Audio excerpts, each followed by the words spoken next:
आज हाम्रो आमा बुवाहरू दोकानमा आउनु भएको छ। एउटा हँस्यौली पनि भयो।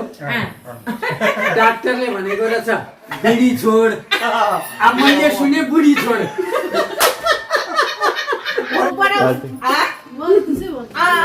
त्यस्तै सुनियो।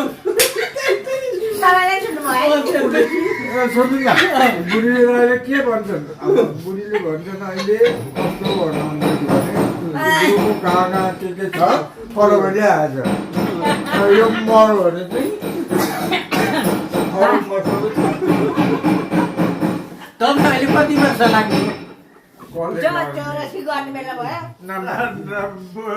बाँकी बोलाएर 84 रुपियाँ गर्दा पनि हुन्छ नि जान्छ नभए यसो गर्नु नि छोराछोरीहरूलाई भेला गर्नु पण्डितलाई दान गरौँ सबैजना आओ अनि एउटा केक काटौँ हाँसी खुसी गरौँ सन्तान मिलेर खाऊँ रमाइलो गरौँ यो भन्नु हुने खानेले मात्रै 84 वटा गाई हुने मान्छेले 84 वटा पण्डित पहिर्याउनु पर्छ त्यो नियम जाने 84 रुपियाँ नै गर्दा पनि हुन्छ एक साल बाहुनलाई खाना दियो छोराछोरी सबै खाना दियो छोराछोरीले पनि 2100 गरेर त्यो बाउको नियममा 84 गरेर केक काटिदियो भिडियो गरायो भने त्यो उत्तम हुन्छ।